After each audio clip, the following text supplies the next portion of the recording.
Hi, everybody. Thank you very much for joining me and Alessandra on this, well, hopefully first of many Halloween specials. We're going to look at monsters and their meals today.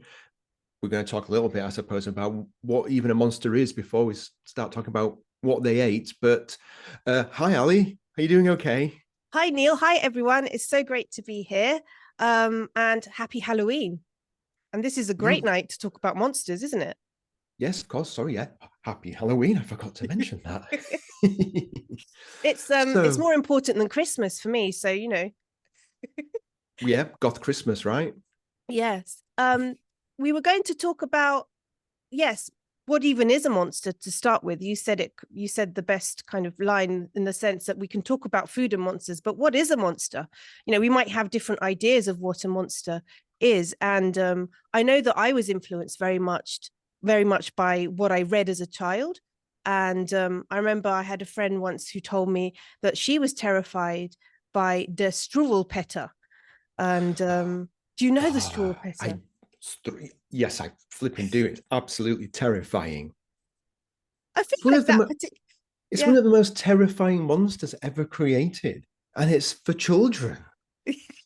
What is What's it's going on? unbelievable. And it's, I feel like that monster has somehow disappeared a little bit compared to other monsters. But this Too straw pecker, traumatic, probably. Maybe yes, it's set off blotted out from the PTSD. memory. But it's known for introducing the villainous character of the tailor or the scissor man in Western literature, and I do remember those very long nails and fingers. But I may have been more influenced, for example, by Tim Burton's Edward Scissorhands. Mm. So monsters and different versions of monsters may vary and change, and I'm personally really interested in finding out why and what are those reasons behind those changes. Um, so firstly, my first question is what makes a monster? And I asked my students recently and what monster meant for them. And they said something that isn't good, something evil. It breaks social norms. And it's also there to scare people and to show people what not to do. So perhaps where not to go. After all, the word monster comes from the Latin monstrare, which means to show and to warn. Mm. So yes, so etymologically, it's what reveals and what warns. We also have the English word demonstrate that comes from this. So those monsters we could say are a socially acceptable way of explaining the less savory or darker aspects of life and also exploring our darker sides as well. Um, so yeah. No, that makes absolute sense. It's when you gave that list of different things a monster has to be. I almost feel like there isn't a monster that ticks all of the boxes. For example, off the top of my head, um, a monster is evil or bad, but then you've got monsters like Frankenstein's monster. Yes. I almost said Frankenstein there. What a faux pas. Who isn't bad. It's No. the humans force him down a road that he cannot get out from, and it forces him to be, in inverted commas, evil. So it Yes. almost feels like there's a tipping point as to when something becomes a monster. There is, and also there are different monsters that have an entirely different route as well, which and I love them. Things like dragons or krakens or the Loch Ness monster. So there's this idea of transformation in the monster, like a werewolf, or you might get exactly Frankenstein's creature who resembles a man, and zombies who are decayed humans, and Bigfoot that's similar to the human form. So yeah, my question is like what are all these monsters always trying to tell us, about the times that we're living in now? Maybe it's climate change, maybe it's the rise of political monstrosities, and war, and all these different offerings of monsters that we have on our books and on our screens. They send out this message that we do live with the monstrous in our everyday, and they're not completely separate entities, Mm. and they are part of our communities at times. So these redefinitions of monstrosity, we're always thinking, what is humanity actually like? So how do we distinguish ourselves? And especially, how does food come into all of this? So you know that's that's the weird bit for me, and also the most intriguing bit. And I always like to start off with the most entertaining of monsters. What do you think that is, Neil? What's an The most entertaining monster? most entertaining monster. Are there any that do a bit of tap dancing and a few gags? Oh, there are a few films that do show, oh no, I don't think there are actually. Dancing vampires, the head of the monsters, for me, Write is that one always going to down, be Ali. That's going to write itself. Let's get that screenplay. vampires on Broadway. Yeah, exactly. It's going to be a winner. Um, I suppose one of the things that we could think about when it comes to monsters and what they're eating, because you were saying, there's all these different examples of monsters that you've just given us. But I guess the one thing that does tie them all together is that none of them are human or are no longer human. I guess that's one strand there that you can say is common to all of them. Yes. And they don't exist, right? Yes. I mean, In real. technically. Yeah, technically. But then you go into a lot of kind of philosophical terrain there of like, well, the idea of something, and if it's similar to the human form, it's kind of a reflection in some ways.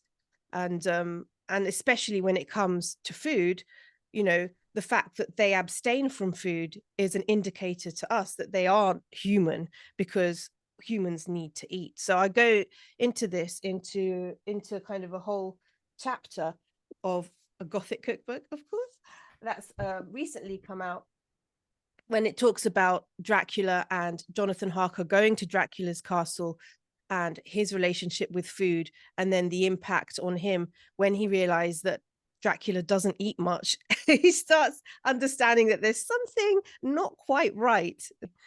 Um, so strong, he's strong physically, and I think we lose this a bit in the film kind of versions of Dracula, of Bram Stoker's story, that he is so strong physically and powerful, as well as being someone who can really use and meddle with your mind.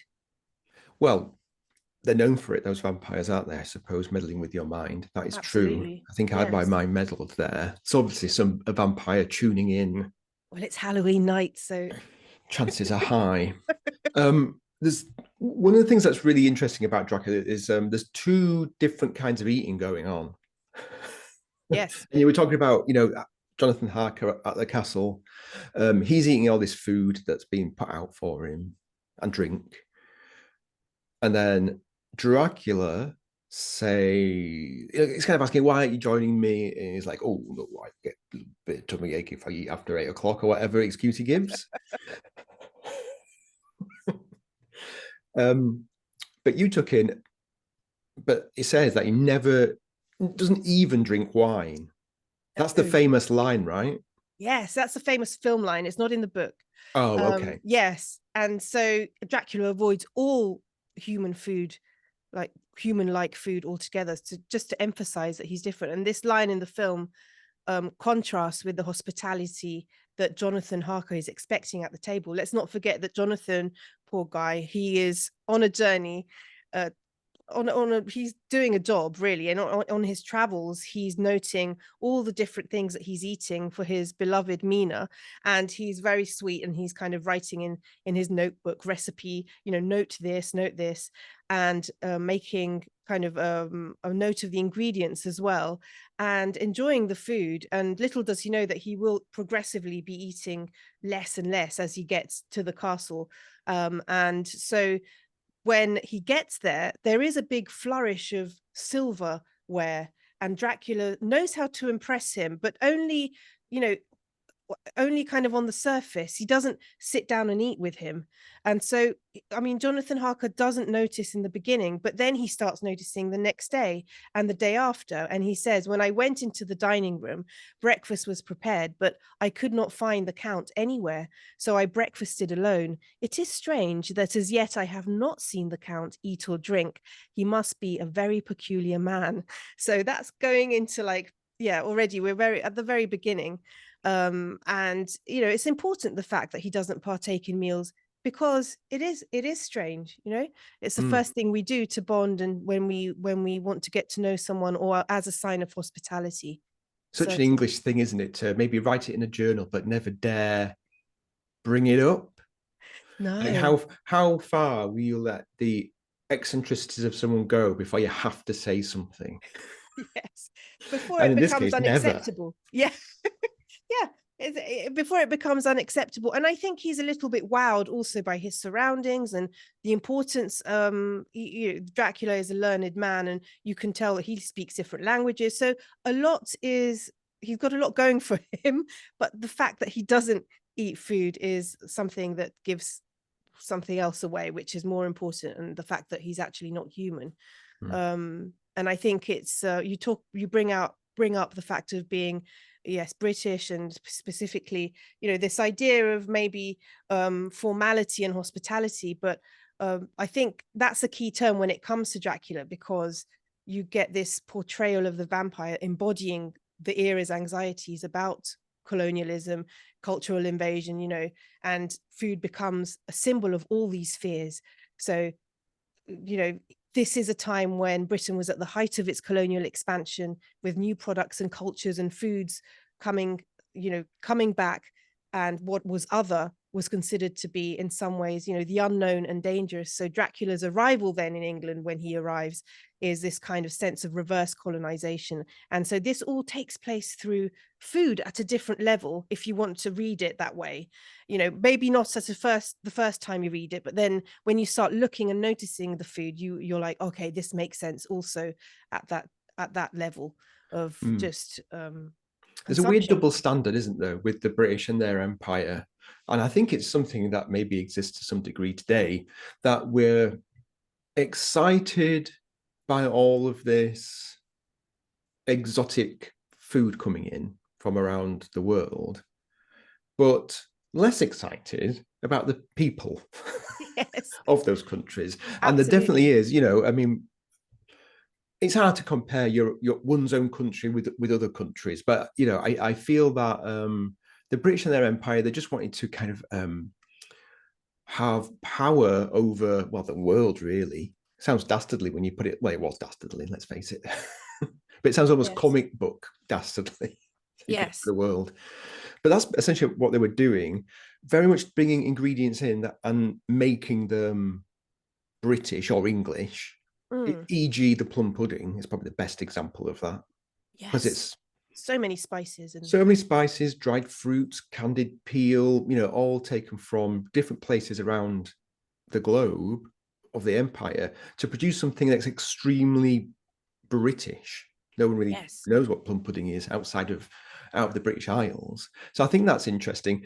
And I think that the other thing that's really interesting is that Jonathan also is over there, is in a different place, a foreign country, and he immediately puts the weird occurrences down to the fact that he's perhaps partaken of too much paprika. Yes.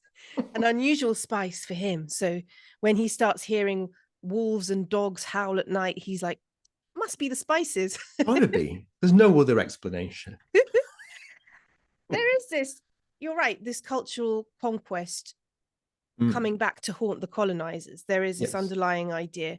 And even now, this is an issue today, because there isn't much education going on at school about some aspects of history which should be highlighted in order to understand the movement and migration of peoples today. I think that's really important. It's a big gap that we have, and that hopefully is being filled, more and more. For that's for sure. But food is a really great way of understanding this, I think. And the example of the Christmas pudding is perfect. How something that can be such a symbol of Britishness is so, but because of all the ingredients that come from different parts of the world connected to Britain's invasion of other territories. So that's the perfect example. And but still, things can be scary. Vampires are scary nonetheless, and food provides these little warning signs. And I just love reading Gothic literature now, where food isn't meant to be really the most important element of the story, and actually working out this is going to happen, this might happen because of the food. And I think it can be done. It's like a little puzzle. Well, that's it. And it's something that I'd never considered before. I noticed it, but it must have been subconscious because I remember when we recorded the podcast episode absolutely ages ago now, we Yes. talked about all sorts of examples that I'd just forgotten about, but they were Yes. slotted in there somewhere. And well, we're probably going to talk about one of those in a minute. But one thing that I wanted to ask you about when it comes to Dracula, so we've got all this eating of foreign food. There are lots of Yes. sort of lists of food in the book, it's mentioned, but of course, the other food from the point of view of Dracula, anyway, is the blood that he's drinking. Yes. Human blood. A Mm. real kind of symbol of his predatory nature, because blood symbolizes like the essence of life. So he really and control and desire, and these are really key Gothic themes. So this feeding is always violent and parasitic, and really adds to this layer of identifying Dracula as a predator and as danger. And also there are symbols around fear of disease, seduction, sexuality. So it's a lot encapsulated in that blood sucking. Yeah, it's very effective to make you scared, isn't it? Yes, I think so. And well, I suppose it isn't the case with this novel Dracula, but certainly when we get to the 20th century and all the different films that are made in it, it becomes very seductive Yes. and kind of hot. Yeah, because he's an aristocrat. Yeah. He's not, he's not from the lower classes of society. He's from a higher class, and he is also intelligent and perceptive, and lots of good qualities that we would define as good qualities. And yes, he drinks some blood, but we might want to oversee, we might want to forgo that detail in order to enjoy the more luxurious aspects of this monster. That's why I think vampires are winning in terms of their monstrosity compared to, say, a werewolf or cryptids or maybe zombies, because physically you can still, have your wicked way with them, as far as, that's what the films want to show us, at least, things like Twilight as well. Well, that's it. It seems it's a million miles away, I suppose, from the original Yes, original absolutely. Dracula. It's interesting to see how these things evolve. There is one thing actually that I'd like to mention, a bit of a crossover between humans and vampires that I thought I'd mention. It popped up when I was researching the philosophy of puddings. Oh, And of course, I have to mention black puddings. They're probably the first type of pudding that were made. So, AKA blood sausage. But in places in Scotland and in Ireland, where lots of black pudding was made from the blood of cattle rather than pigs, as they mainly are today, it was made with dairy cows quite often, because you don't want to kill your cow because you've got a lifetime's worth of milk there. yes, absolutely. So what they would do is just nick an artery and bleed them for a few minutes, and then they'd take that off and they'd go and make some black pudding out of it, or some black pudding sort of porridge, or sometimes Yes. pancakes and things like that. So although we're not drinking raw blood, we are kind of doing an extreme form of milking, Yes. You're really milking it here, which Nick. is, I know, which is, you know, almost vampiric, I'm saying. Absolutely. And you can still keep the animal alive, but it's there for your sustenance. Reminds me of a great film called Fresh, um, which is about cannibalism, but at keeping victims, in different rooms and then eating parts, but they can still live and they're still alive. Yes, there's something very parasitic about this.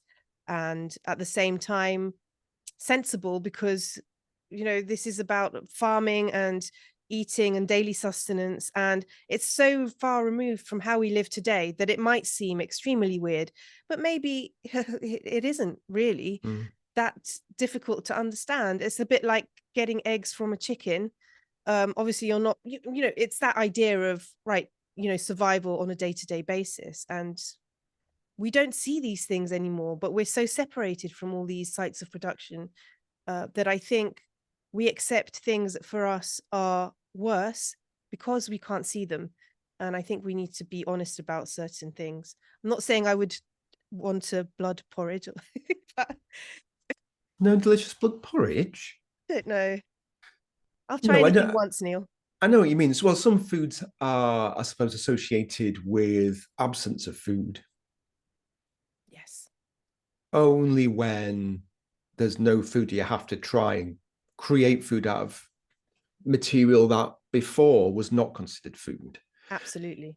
So, yes, which is a horror in itself. We'll probably Which be is, talking about a few of those things in a bit. oh yeah, I can't wait. I've just seen a little bit of what, oh, okay. There are some surprises coming up, everyone.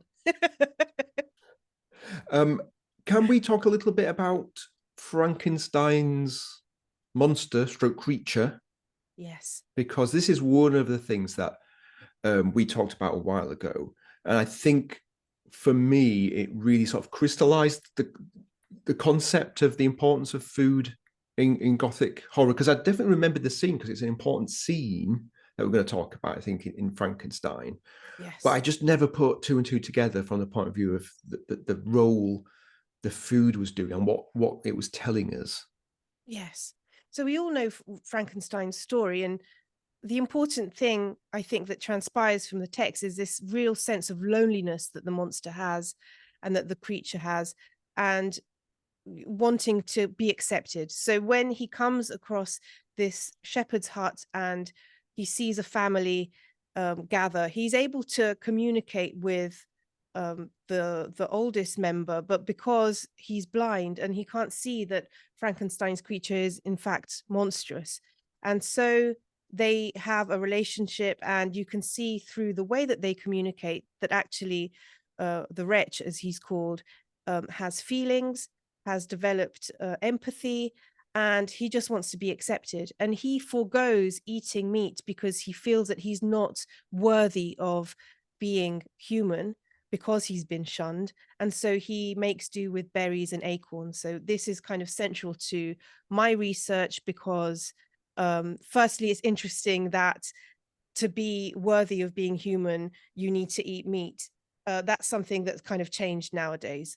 So these kind of food choices reflect different things that are happening in society, in our society, compared to 100 200 years ago. So yes, so this nourishment of the family consisted of vegetables in their garden and the milk of one cow, and the monster could steal their food, but it would accentuate and make them suffer more. And he decides that he wants to be different, he wants to be worthy of being in the sphere of humanity, and so he doesn't do that. So I think the films really overlook this, but it's really emphasized in the novel.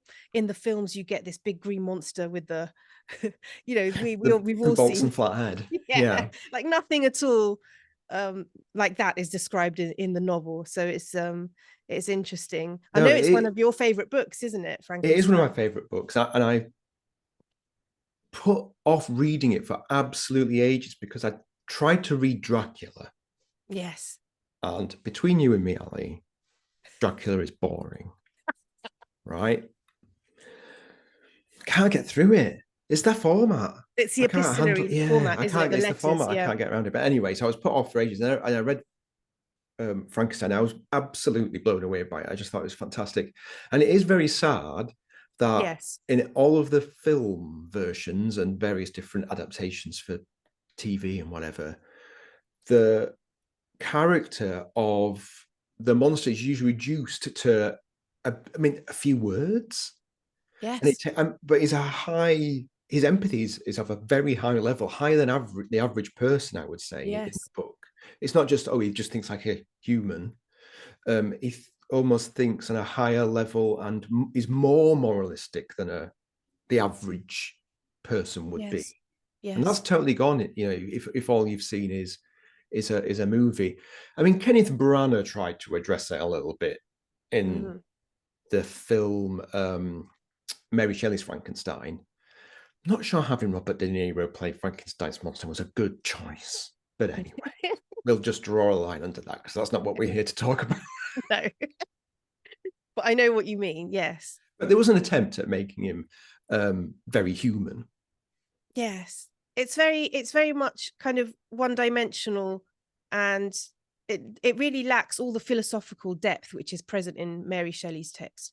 And he is a noble wretch, he's a noble creature, but also I think something which is overlooked and that food really brings to the fore is the fact that this creature is a real example of how difficult it is to break toxic cycles. So he is set within a structure, paternalistic and patriarchal structure, where he then requests that Victor build a partner for him.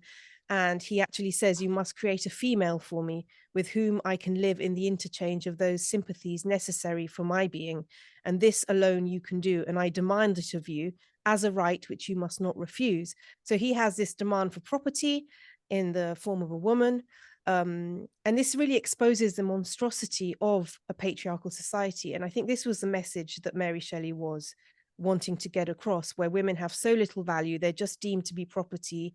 So he decides kind of that he has rights towards Victor, but then what about monstrous Eve? She hasn't consented either to any of this. And then he says, I won't, we will be happy to have berries and nuts. So again, we get this food, and like the food reference shows that they'll be happy to live with a very simple fare. And so not partake in, they don't want to glut lamb. And so he references meat again. And I just find that always, if you look at things through the lens of food, especially when it comes to women and the message in this case that Mary Shelley wanted to get across, it's really interesting because women are so connected to food and food production and themes of power and submission. So you really get this idea of, right, this is a very toxic structure that we're in. And I think Shelley does it subtly. So of course in the film you don't get any of this subtlety, you just get the big monster. He's green and he's like smashing things and made from different animal parts and or whatever. Like it's completely different to read the novel, obviously. Yes, it's just been turned into a ghost train, really, hasn't it, I suppose? I mean, not that I love, smashing monsters and things, but I just feel like it's if you're reading it through the lens of food, it can give you that special insight, a different perspective nearly. Yeah. So we've got our full-on monsters. Full on. Like the Wretch and Dracula. Yes. But there are some more subtle monsters as well that you've really focused upon. They're not monstrous physically, but what they're doing is certainly something we would classify as monstrous.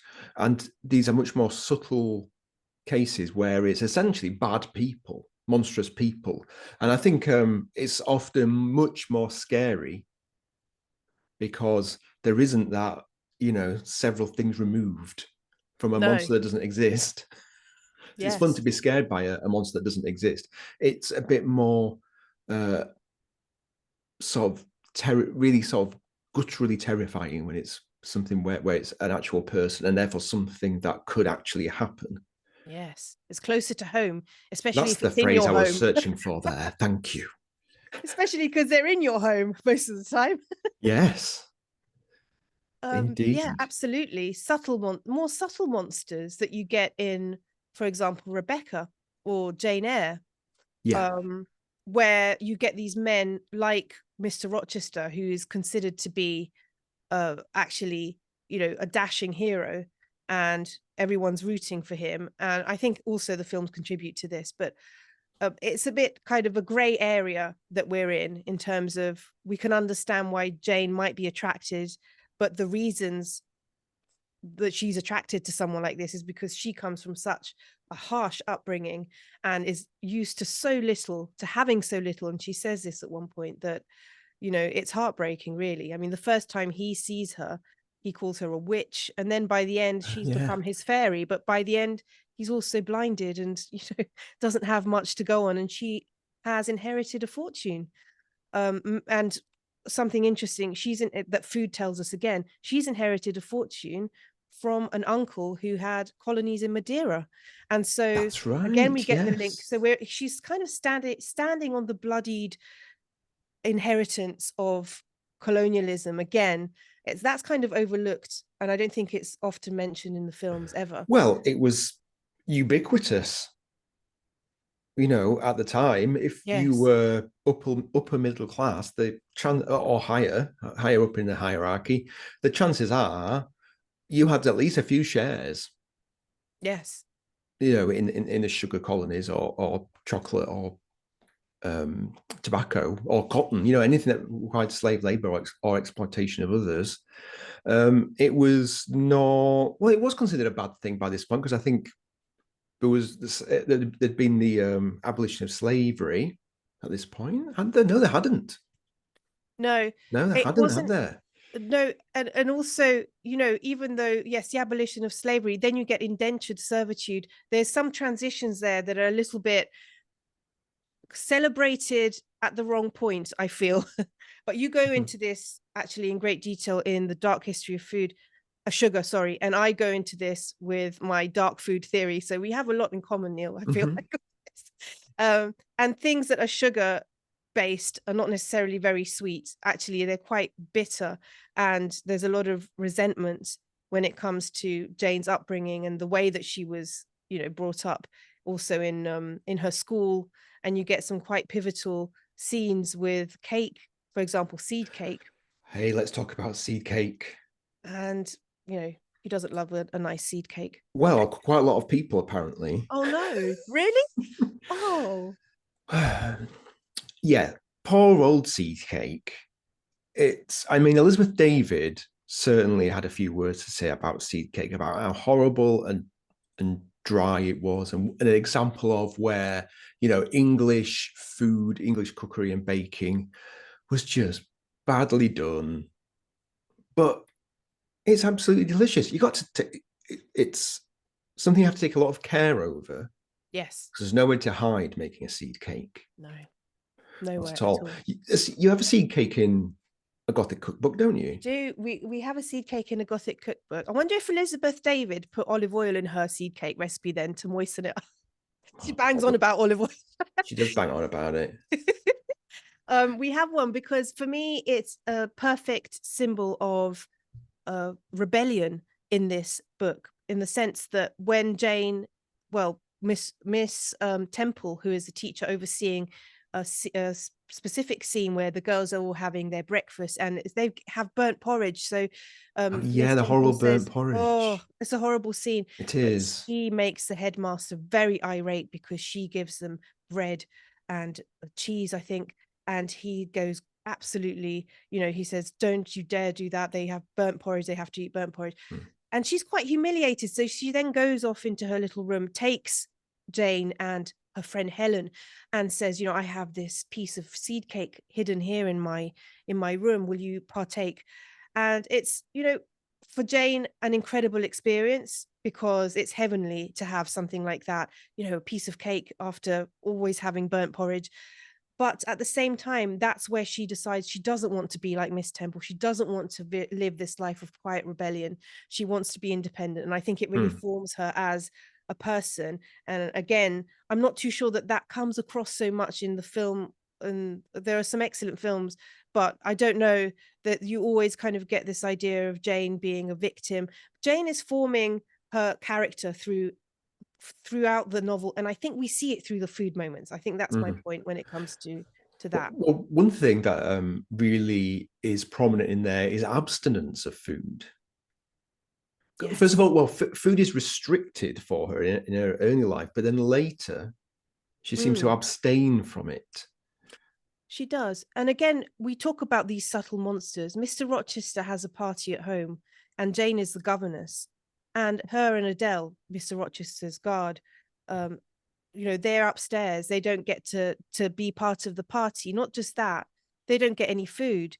So these are the kind of subtle hints that we get through food about, oh, actually, what does that say about his character? Is he really such a dashing romantic hero, such a generous person who, not really, we get like this sense of, oh, there's something not quite right there. Aside from what he says to her, these are the actions that count, especially when it comes to how you deal with food. You know, you can really tell a lot about someone's person if they're mean or not, and things like that, if they when it comes to food and what they decide to do with their food. And so yes, you're absolutely right, you get this kind of monstrosity at a different level, which I think food can really let us into some of those secrets when it comes to that. And yes. Yes, it's a way some of these subtle monsters. It's a way of them showing us their cards, their hand, Yes. before they actually start becoming more obviously bad people. Yes. And you mentioned lack. Obviously, that's a massive part of Jane Eyre. She's always abstaining from food from the beginning when she's living with Mrs. Reed and her cousins who are awful and they're so greedy. And Oh she yes, even of gets offered course. things and she's like, no, I can't. And I'm thinking, you're really hungry, just take it. But for her, it is a sense of just preserving her own self. And it's the only kind of control that she has. Well, I was just about to say the same, isn't it? Because it's very much. I mean, I'm not sure whether diseases such as anorexia nervosa was even identified. I'm sure it will have existed, of course. So I think it's one of those things that I think a lot of people can identify with, either from the point of view of getting control over their lives, or just from the point of view of, just feeling so stressed out, stroke sad, that your appetite is just gone. I think it's one of Absolutely. these things. I mean, it's a sadder, darker side of the human condition, personality, but Yes. it's one of those things that really connects us. You read a story 250, 300 years old, and there's the same, there's discussion and internalization of the same issues. I would say Absolutely. exactly the And same. food is the instrument that is kind of the tool through which we can observe that. Because yes, you know, it's also about food spaces. She's banned from the dining room at one point. She's relegated to this red room. She's I mean, who I wouldn't have any appetite after that. I don't, it's also the context in which you feel welcome that allows you to partake of food in a certain way. And so yes, you do we do go into that kind of territory of diseases connected to food. I think you can see the start of that in Jane Eyre for And of course, sure. she has that. I guess we call it feminist now, but the word, of course, wasn't coined then. She has a bit of a speech about getting married and the dread of being the kept woman in the kitchen, being forced to make puddings. Oh yes, That one she really is. shone out to me. Yeah, so it's nice that sort of what life was actually like for housewives, being trapped in kitchens, being forced to do a lot of work. There are no or very few devices to make things easier in the kitchen. It's hard. It's hard work. So Very hard. that I kind of like that aspect of life is put across, even if it's just because she's thinking about it. Because that obviously would be something readers would be able to identify with. Yes, an instant connection. You create an instant sense of empathy with the character. And then at the end, this great moment of overturning all of that. Again, the last lines are about food. Mr. Rochester is blinded at the end. Spoilers, but I mean, it's such an old novel. We can give spoilers. Yeah, we can do Um, bl- spoilers. Blinded at the end, and she says, and he doesn't want to eat, and she says, no, you will eat. And there's this scene at the end where he's basically under her control, and it's through the lens of food again. So Mm. uh wonderful. No, Wonderful example of Gothic food. no, it's really good.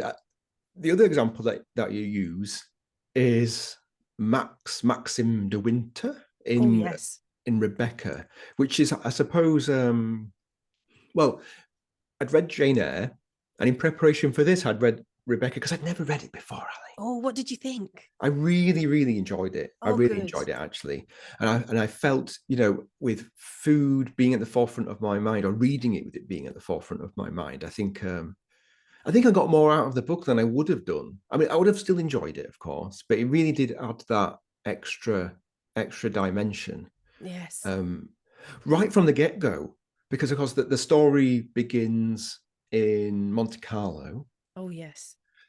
and our unnamed main character is with the old lady, and they're having coffee. Maxim joins them, and there's just so much social. It really tells you about what social event it was in the day, and the pressures that people were under to make sure they were using the right etiquette, being polite, being Yes. civilized. I think it's really interesting. That first section of the book in Monte Carlo is great. It's fantastic. I love anything set in a restaurant. And obviously I worked such a long time in a restaurant. I feel especially at home when there are scenes that depict this kind of microcosm of life, because you have the back and the front, you have the kitchen, you have the part that you see that you don't see, you have the waiters, you have your perception of what the waiters think of you. You know, that's a big thing for her, because she feels that she's lower class. She's a companion to Mrs. Van Hopper, who also treats her in a certain way, doesn't make her feel like she's at that same level. And you can tell through the food, because Van Hopper has ravioli, a hot dish, and Rebecca, not Rebecca, unnamed. We need to give her a name. What should we? Well, she's rather Jennifer. I think that's perfect, because I just don't want to keep calling her unnamed. So Jennifer. Okay. Jennifer is relegated to eating cold cuts. How humiliating. This becomes a big issue then when she then does go to Manderley, and she doesn't want cold cuts anymore. She rebels. There's a rebellion there. Again, Maxim, another dashing middle-aged hero who everyone loves, thanks to Hitchcock and his version of the film, because in the film, Maxim is not a murderer. So another spoiler, but again, everyone kind of knows the story, and well, if they didn't, they do now. They do now. Puts a little warning maybe at the beginning of this video. There are spoilers. Yes. So yes, so the new Mrs. De Winter, as she then becomes, and again, even that scene of him proposing, you get a fantastic food scene. I was with just the about to tangerine. mention it. Yeah, Yeah, the sour tangerine. it's so bittersweet. She doesn't even realize, she says something like, I was imagining a different kind of proposal, and maybe with Rebecca it was more romantic, but she's eating this tangerine and it's so bitter, but she doesn't realize it is. And that's a real kind of premonition of what will come later on, and the fact that he has to tell her to put the tangerine down because it's too bitter and pale. And it says, the rest of the tangerine is sour, I shouldn't eat it, he said. And I stared at him, the words getting slowly to my head, and I looked down at the fruit on my plate. The quarter was hard and pale. He was right. The tangerine was very sour. I had a sharp, bitter taste in my mouth, and I had only just noticed it. You get this idea through food that she's not in control of herself. She's in control of her imagination of how her life should be, of what Maxim represents, really. And something unpleasant is happening to her, and she's just Yes, carrying on regardless, and has to be told absolutely. by somebody else, by an older man, Absolutely. to change her behavior. But she wouldn't actually change it herself under her own steam, as it were. No. Oh, that proposal should Terrible. win the award for the least romantic proposal in literature. I totally agree. I totally agree. And it's all about what she imagines. And I think we get some clues before this scene, because she's seen Manderley in a postcard when she was little. That's right. There's this massive status of like what Manderley, the house, represents. And so imagine to be then the lady of this house. I mean, it's something incredible. As readers, we're really kind of rooting for Jennifer, aren't we? We really want her to succeed. Yeah, it's a funny one, isn't it? Because obviously the story is told through Jennifer and her thoughts. It's first person. Holy cow. We're just gonna have to go with it now. Yeah. And half of the time I was rolling my eyes, going, now just come on now. Stop being such a wet hen. But also, I know what it's like when you're stuck in a social situation and you just don't know what to do. And you think, oh God, I haven't said anything for 2 minutes now. And now I'm gonna have to stay silent. And yeah, completely panic. So I found myself flip-flopping with being kind of frustrated and sometimes even angry with her for how basically pathetic she was being. Yes. But then also, and this is all down to Daphne du Maurier's writing, of course, very quickly you could flip to really empathizing with her. Yes. Yes. It's really weird. You get that double, you get both perspectives, and you can understand, but then also you're seeing it from a place of come on. And maybe this is a book that I've read so many times, and every time I read it I feel differently about it, and I feel differently about her and how she wants us to perceive her. So this whole kind of rereading through food, you get this idea that she really wants to take control. When she does take control, though, because again, Maxim is one of those, a subtle monster in the sense that, you know, from the outside doesn't look like a monster, but he's done monstrous things. And you would think that the moment that she realizes this about him, she would run away because he's killed his wife. And actually, it has the opposite effect for her. She says, right, he's never loved Rebecca then she feels happy about this. She feels relieved. She interprets this as, right, I'm his true love now. And that kind of gives her the impetus through food to establish her authority. So she goes, and where before she didn't ever want to decide what the menu of the day was, and she'd say no, whatever Rebecca would have chosen. You know, oh, Mrs. Danvers would say, what sauce do you want with this fish? What sauce do you want with this meat? What would have Rebecca chosen? I will go with what. She has no sense of dignity after this No, revelation. she just assumes through the whole time that she's playing second fiddle, Yes, she and just never doesn't feel even worthy. her social anxiety never allows her to just ask the question. So it's the whole time just assumed. Yes. And again, we have this great use of Gothic food through the aspic, because aspic features in a central scene, and it gives this idea of timelessness and the fact that she's stuck. And I love that It's about chicken. Is it the chicken way in aspic? it is. Yes. And you get, you know, the references to salmon as well and other things. Yeah. Everything is kind of stuck in this aristocratic kind of Melmy situation where she's the new blood now. She is going to change the hierarchy. She's going to make the changes. She doesn't want all that crockery anymore. She wants to have her lunch free under a chestnut tree. But you know, this doesn't work because the house rebels, and the heart of the house is of course the kitchen. So when she goes to see the chefs, and she says, now I'm the boss, you know, I want this to happen, don't waste so much food, do this, do that, and she's giving orders instead of feeding them through Mrs. Danvers. Well, the house goes up in flames. So similarly to Jane Eyre, so the house can't Yes. resist, you know, this subversion of hierarchy. At least through food, this is how I've interpreted it. One of the really interesting bits, I think, is because I suppose, well, from the point of view of being a food historian, social historian, it tells us about tea time and what people did and how they behaved. You know, there's those fantastic teas where poor old Jennifer is being mother, as it were, pouring the tea for Yes. everyone. There's all the little cakes and everything out there. And I really felt for it because she's got this really big, unwieldy teapot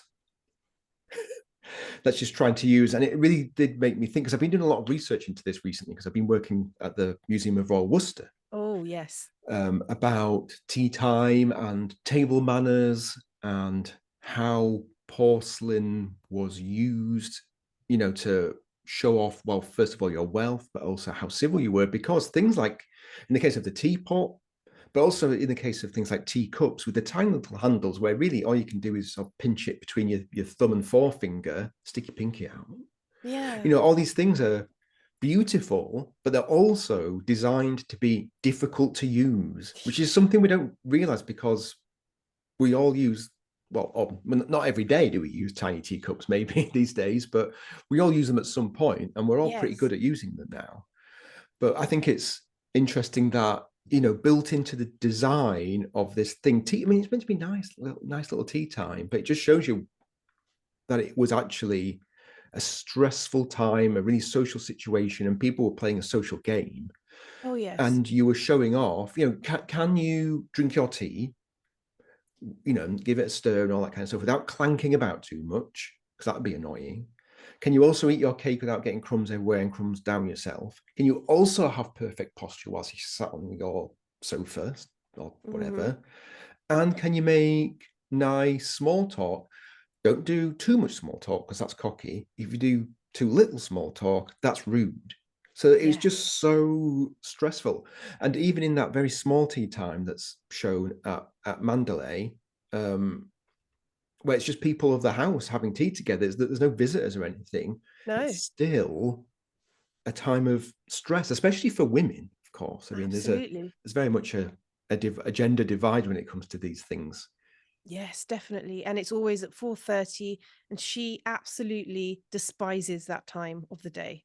She comes to hate it. She absolutely despises being involved in that. When she hears, oh, the bell or the clock go, and she sees Mr. Is it Mr. Frith and the other valets, Mm. they're coming in with all shuttling all the stuff in and creating the space to put all this crockery down. She wants to run away. She wants to eat outside of the house and just take a few Bath Olivers or something, and just go and have That's something right. simpler. There is a British anthropologist called Mary Douglas, talks a lot about the repetition of food and the context in which food is placed. And I love this.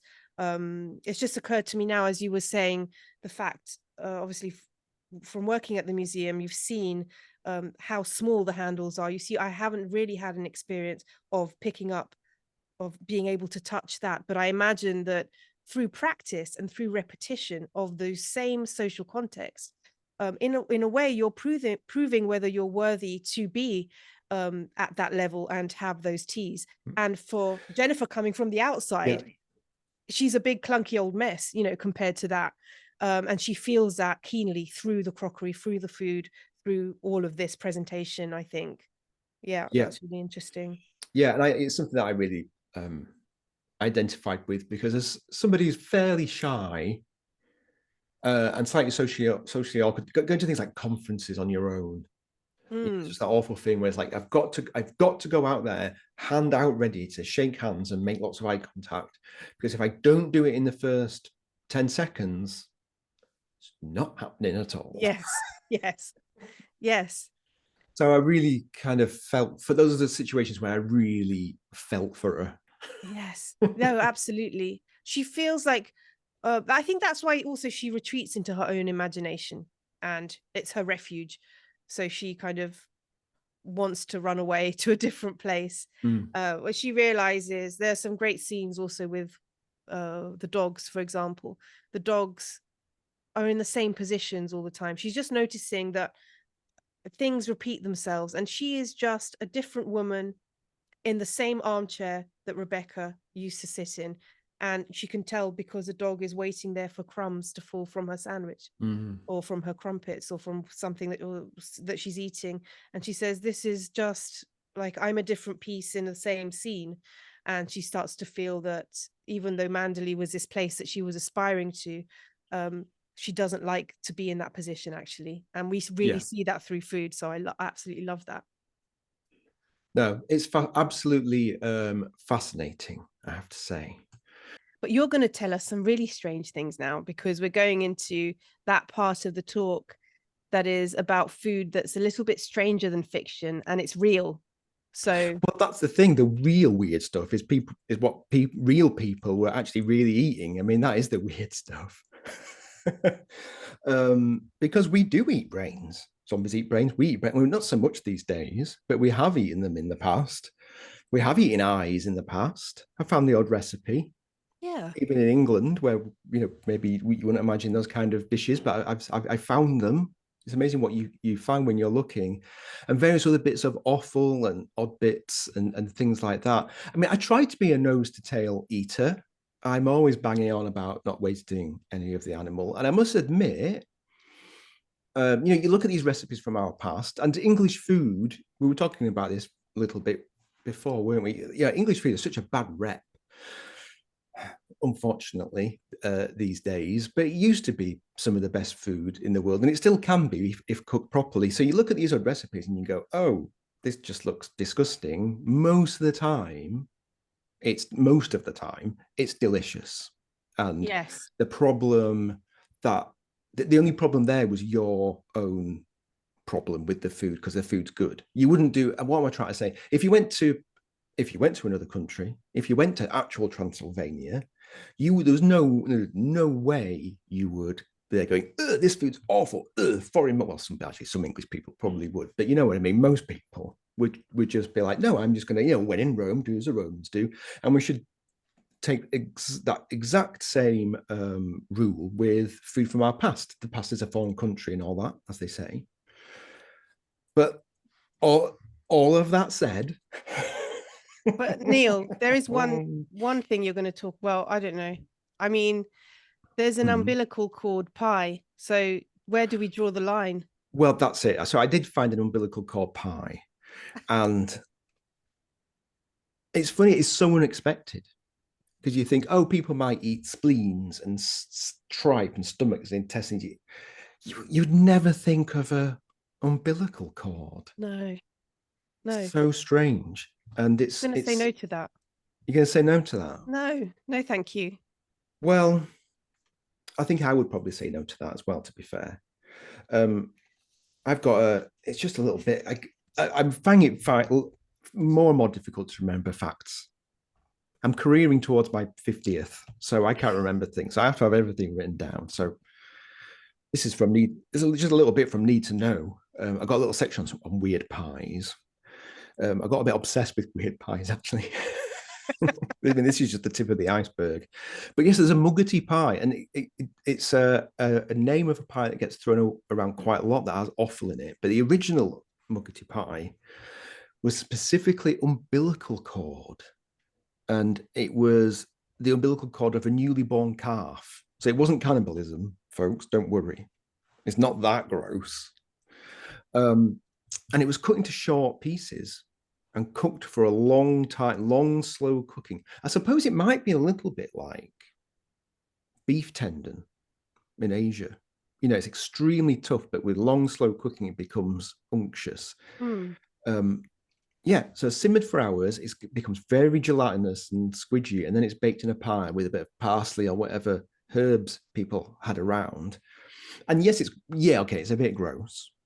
And I think most of us would draw the line at, I mean, an umbilical cord's a pretty tough thing. People maybe think about placentas. If you're going to eat any bit of afterbirth, if you're gonna choose placenta, right? Because you hope that it might be just a bit like liver.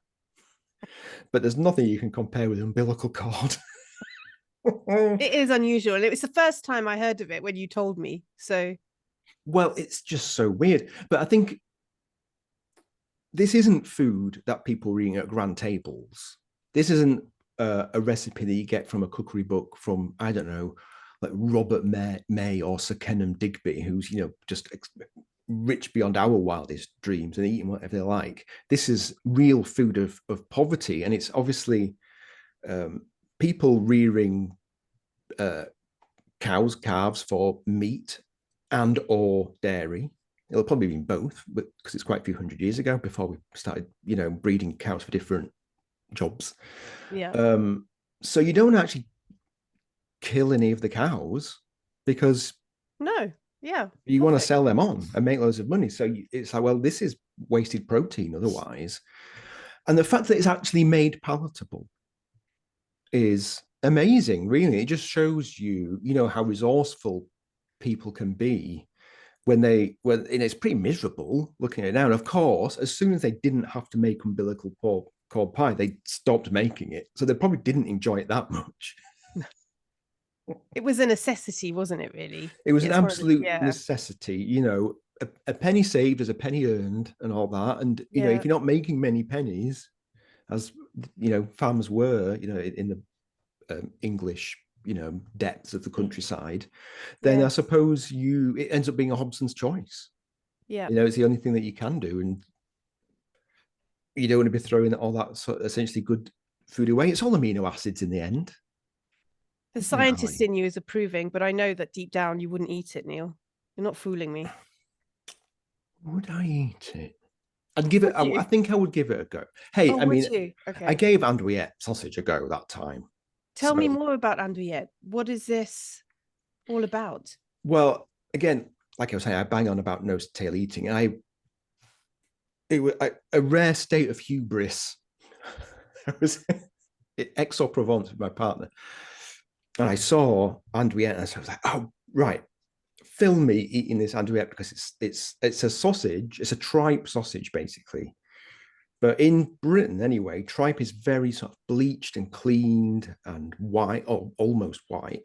The tripes that you get in a andouillette sausage, hasn't been bleached. Yeah. Some may say hasn't been scrubbed hard enough, if you know what I mean, Oh, since okay. it's intestines in a sausage. Yeah.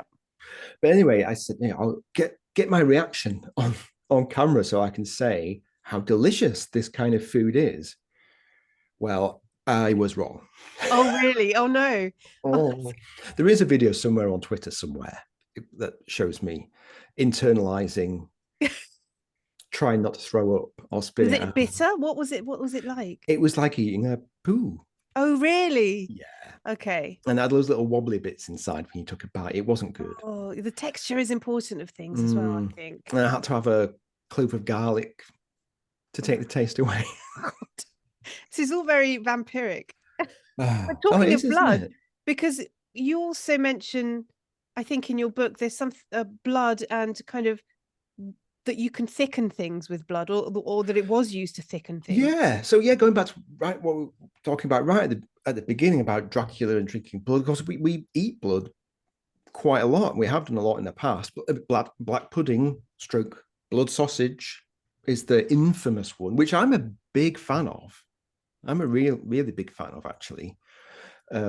It, but I didn't realize I was in a real minority about that. Are you a black pudding fan, Ali, or is it No, weird I'm you not. out? Definitely not. Yeah, Right. no, I'm not any blood eater of any kind, fried or out in Italy. You do have something called sanguinato, which is a sweet blood pudding. But even then, I've said no to that. No, Mm. thank you. Well, the really old recipes, early modern and even medieval, yeah, the puddings are quite sweet. They have sweet things in them. They might have a bit of sugar in it or honey. Another thing that we associate with sweetness, certain spices and things like that, and double cream and egg yolks Yes. and things like that. But I'm quite interested in blood as an ingredient. It's really hard to get hold of in this country, fresh blood, anyway. Yes. It's a weird one. Yeah. When you look at medieval manuscripts, especially medieval art, you see quite a few depictions of animal slaughter, of pig Yeah. slaughter, and there's always, or almost always anyway, there's a bloke there with some knife and this poor pig getting slit, and there's always a woman with a bowl Yes. collecting that life essence, like we were talking about before. Yes. Go off and immediately make it into but sometimes blood puddings weren't made in intestines. They were maybe sometimes baked in trays, or they might have been actually fried up almost like pancakes. Yeah. But yeah, the first thing to go off when you kill something is the intestines. So you have to use that pretty quickly. You got to use the blood pretty quickly. So they were a natural sort of, marriage of two different resources, I And suppose. absolutely nothing was wasted. I mean, if you're eating the umbilical cord, you know, that's saying a lot, isn't it? Yeah, it's just so. I think people talk about nose to tail and they go, "Oh, sometimes I have some liver pate at Yeah. Christmas. I'm a Not nose to really. tail." No, you're not.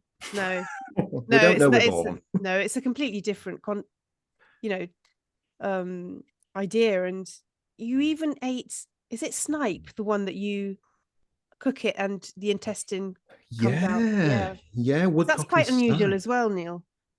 Yeah, so that's one I had to make because of my Jane Grigson project, because I was cooking every recipe in English food by Jane Grigson. 50 years old this year. I've Wow. been looking back at some of the stuff I've been doing quite a lot. Yeah, so if you're not familiar, snipes and woodcocks, they're very similar to each other. One's just a bit bigger than the other. They've got long beaks, they're sort of wading birds.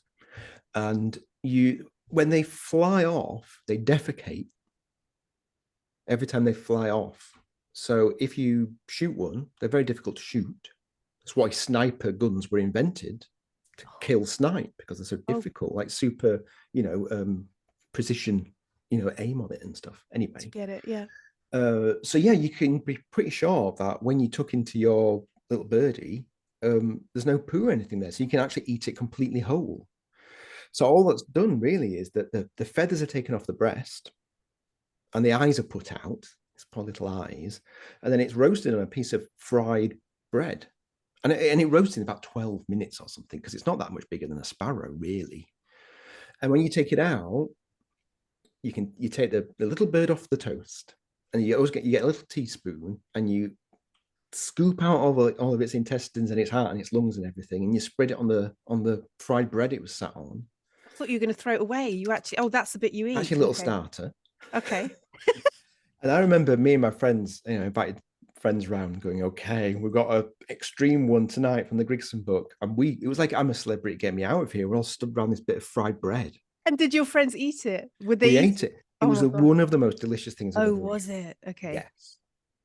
It was like extra. This is going to put some people off, but it was like extra delicious Marmite. Okay. I'm a fan of Marmite. I think I So that was I pretty could deal good. with that. And then you eat the little breasts. You have to have a lot of other stuff with it, because obviously it doesn't go very far. And then you cut its head down this way and all the way through its beak, so you can hold it. And with one end, you can pick out its brain with the beak, and I and then see. you So do you the other use side. the So it's very beak as a ritualistic. Oh, wow. You're It was all using the right. beak as a little utensil, Yeah. really. And then you don't eat the beak. You can throw that's a bit you're going to throw away because No, you like could maybe use it to pick your teeth or something if you're feeling it particularly macabre. I feel like we're going to go into like even worse territory now because you actually made a huge pie and you put in I mean, tell me about that. Was it The Yorkshire Christmas pie. That's it, yeah. That Yeah. was for a TV program, wasn't it? That was a TV program. It was Hannah Glass's Yorkshire Christmas pie. Okay. This massive pie. It was 5 birds within birds. I had to bone on these birds. It's like, it took me ages. Let me get this right. It was a pigeon, and in a partridge, in a chicken, in a goose, in a turkey, in a pie. Then all the gaps have to be filled in with jointed hares and other game birds. You put loads of spices in there, loads of butter, pop a lid on, pop it in the oven. And then what people would have done was stuck that on a train, or going, in fact, Hannah Glass's time, on a horse and cart down to their friends. Or she lived in the north of England, where these landowners had huge amounts of land with loads of game. Send it down to mates in places like York, even London, as far as London. So everything was perfectly preserved on there, under a layer of butter. And then come the 26th of December, St. Stephen's Day, Boxing Day wasn't a thing at that point. You would, or the butler would, take the lid off this pie whilst everyone's having a dance. This will be on the side table. Take everything out, slice it up, little bits of meat, and then people will have the spiced butter from the top on their toast or their bread, some of the jellied juices. That's yeah. And everyone had a nice old time. Yeah. It was a complete disaster, the one that I made. Oh, was it? Yeah. It was huge. It just fit in the oven. And of course, it took away all the heat from the oven. So what happened was just one side of it, because we had a glass, it was a window looking into the oven. So we saw one side of it just flop onto the oven door. And we were just like, it'd taken me a week to make the pastry for the pie because it was so massive. Then all the butter just poured out. So you didn't try it in the end? Like you didn't know what? No, I never tried it. It got sent off because it was meant to be a family living like some Georgians at Christmas for a week. It was one of those kind of shows. Yeah. So it was carted off to them. So I don't know. Don't know how it ended up. It was completely black.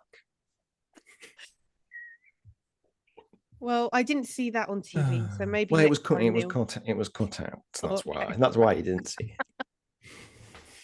But then I think you've got some other facts on this other pie, which is the Denby Dale pie. Yes. We're getting close to it. I'm going to be very quick with the Denby Dale pie.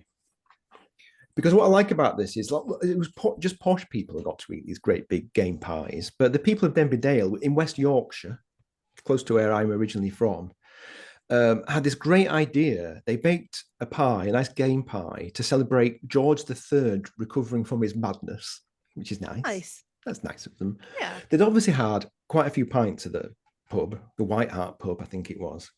And someone said, we should make a pie every time there's a special occasion like this. And I'm sure everyone went, yeah. And then somebody said, yeah, and every pie should be bigger than the previous one. And everyone went, yeah. And so a tradition was born. Formed. Did it last? Is it still on now? No, not now. When Well, did it end? no. So, No. well, I mean, the last one they did, the 10th one they did was for the year 2000 for the It's not Millennium too far Pie. away. And they haven't Quite done one recent, since. really, But relatively recent. there's quite big gaps between them. The number two, again, I've had to write this down. 1815, Napoleon's defeat at Waterloo. Fair enough. Oh, wow. That pie contained 2 sheep, 20 fowls. Okay. So that's probably quite a jump up because they've just gone incrementally small, but they really went for it. The third one, baked in 1886, that was to celebrate the repeal of the Corn Laws. Right on. Yeah. I'm with you, brothers and sisters. It was of an unprecedented size, contained 135 small furred and feathered game and poultry, 5 whole sheep, a calf, and 45 kilos of beef. Oh my God. I bet the odd fox ended up in there because, like, Well, number 4 had a fox in it.